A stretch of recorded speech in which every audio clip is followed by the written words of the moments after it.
Da boca ao ouvido podcast. A solução dos conflitos. É uma fala clássica que está aí no espelho do vídeo, que é: na guerra, a primeira vítima é a verdade. Então isso é de praxe quando se pensa em uma guerra. Você recebe a melhor ou a pior notícia e já pensa de imediato: será verdade? Né? Porque a primeira vítima é a verdade. A guerra bélica, ela é a última instância, a personificação da incapacidade gerencial dos vários lados, né, em um conflito. Basicamente, nós entendemos que é um conflito entre dois lados, mas essa personificação em dois lados é típica da Matrix, né?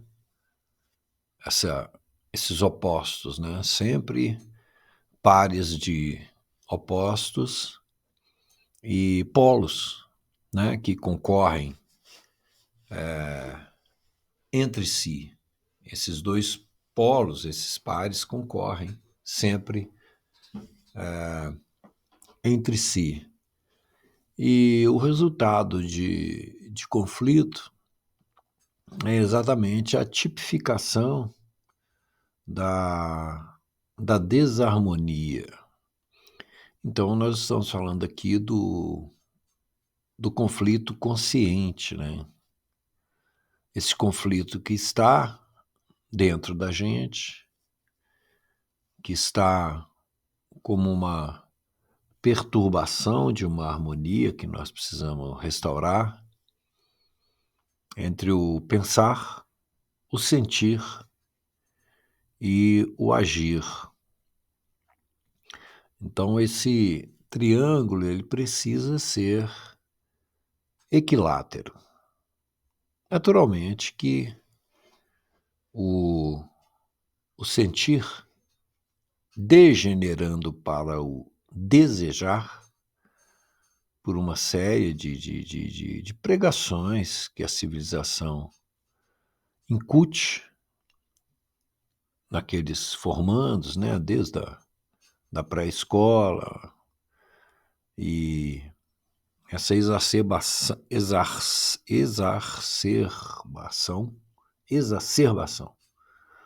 do desejar causa, numa grande maioria, um crescimento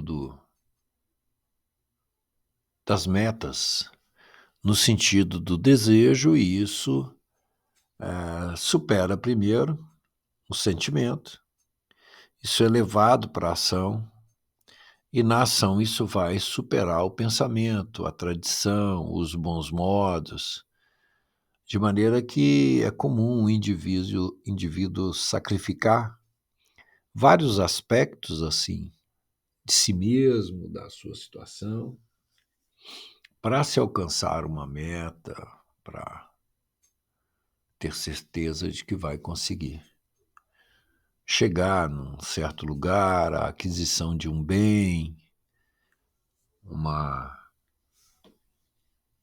um ponto, uma postura, um nível dentro dos fetiches sociais, culturais, acadêmicos, relacionais, humanos.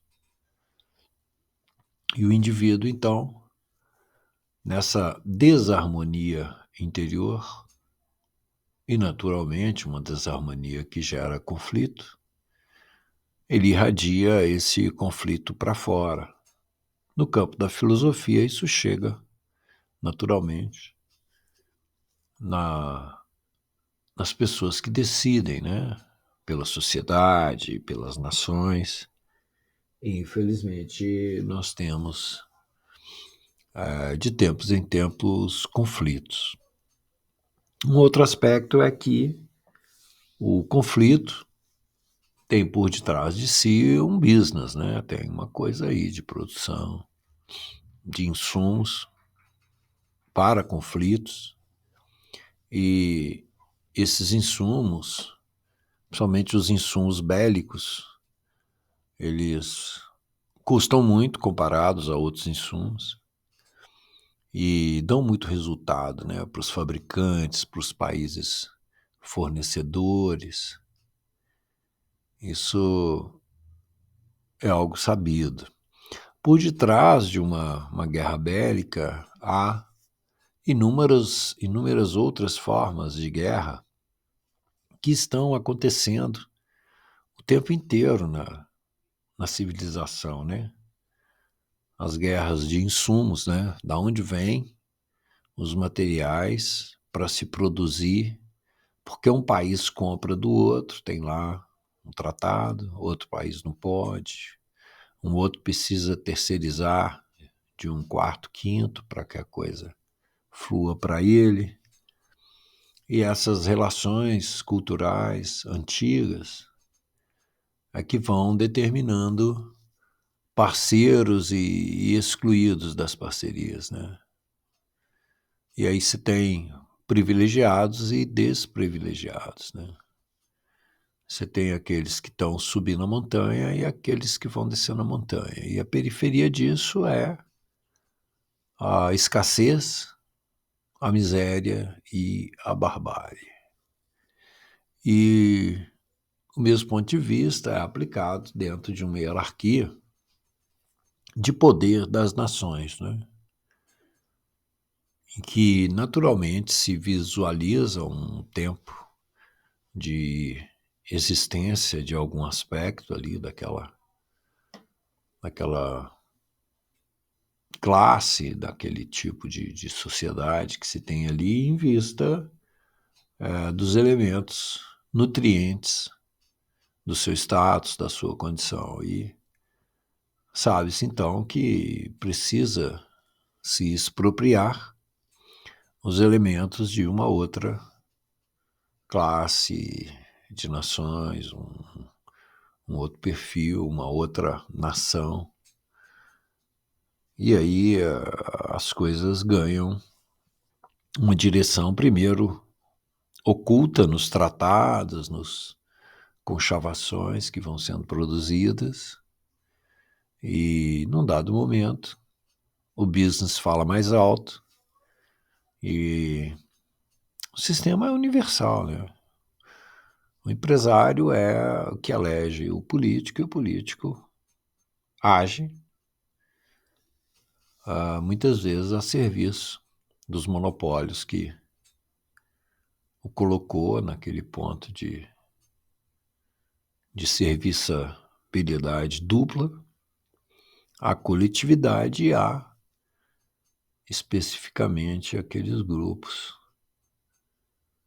que têm interesse em usar as estruturas estatais para se chegar a um fim. Esses grupos monopolistas são extremamente poderosos, têm um governo enorme sobre a economia, pela gerência de lastros e gerência secular dos lastros, dos dinheiros, dos equilíbrio financeiro das nações, e conseguem, então, assim, colocar conselheiros junto aos presidentes, aos órgãos de decisão, e aí seguem numa manipulação visando os seus interesses e um redesenho, né, da geografia mesmo, das regiões e dos governos e de tudo. E isso é algo muitíssimo antigo, muitíssimo antigo. São grupos assim milenares, seculares nas suas modificações camaleônicas, seja de mudança de nação, aquisição de nomes que são de outras etnias, eles se camuflam e são eles que lucraram com o ouro dos descobrimentos, foram fazer tijolos para suas construções de poder sobre as nações e determinaram a queima de combustível fóssil no século XX inteiro, né? Subsidiaram as modificações industriais, os avanços do século XIX, fizeram opção, forçaram opção, fazer estradas de fósseis, fazer combustível de fósseis, queimar carvão mineral, queimar as florestas, fonte energética mais antiga, impor um estilo de consumo, né? Pacotinhos de 1 quilo, você vai no supermercado ali com frequência, aí compra um chinelinho, compra um Baygon, e para plantar tem que ir também os insumos técnicos estabelecidos por esses cartéis culturais que estabelecem também a linha de ensino nas universidades, e essa é a visão do business do negócio, né?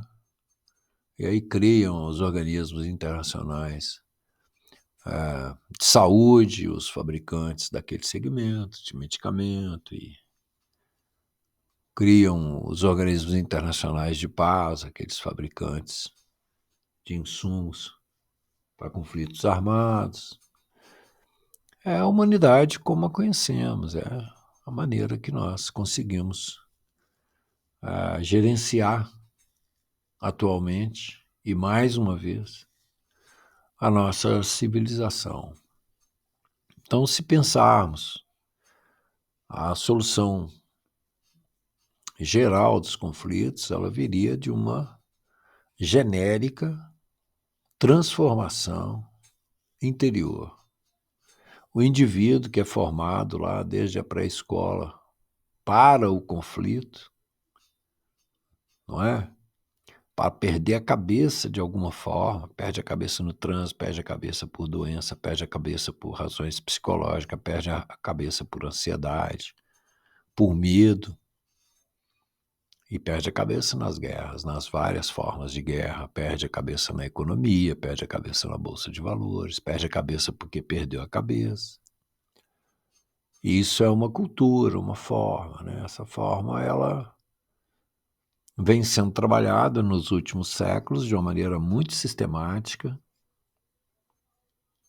um período em que a humanidade cresce muito, é preciso um sistema que permita esse crescimento e permita rédeas na mão de quem sabe, de quem tem o conhecimento desses ciclos, das famílias antigas que vão cuidando do seu patrimônio, dos seus castelos econômicos, das suas linhas de aprovisionamento monetário e de manipulação dos mercados através das nações. E é sempre o mesmo conto. A gente vai ver lá, centenas de anos antes de Cristo, um senador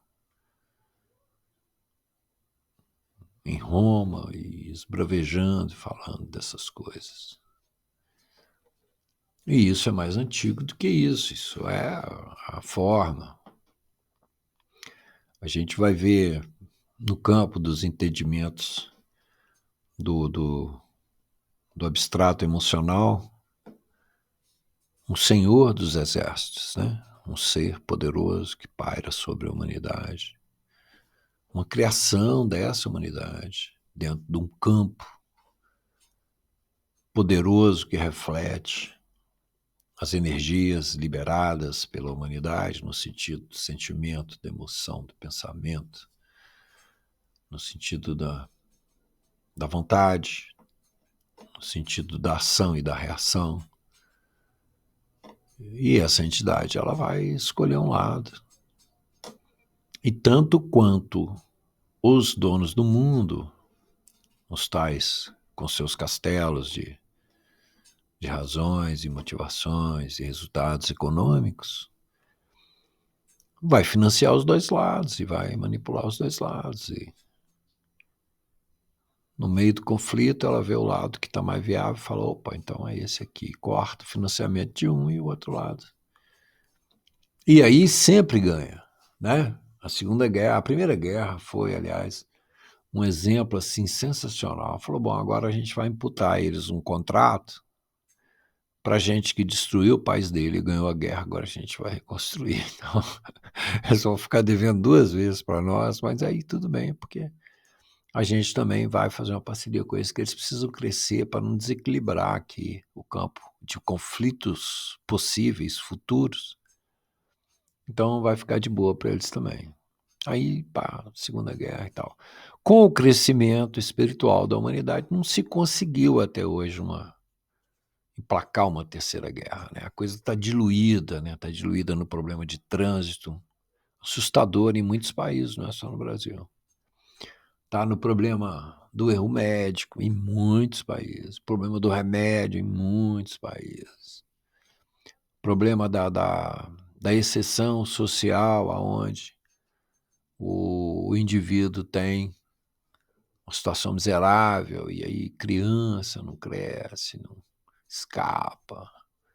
Essa coisa inteira, diluída num dado momento, tem as estatísticas resultantes ampliadas por uma guerra bélica direta, etc. E que nós conseguimos atrasar, igual temos atrasados outros projetos fatídicos, por veicular informações que levam a soluções de fato.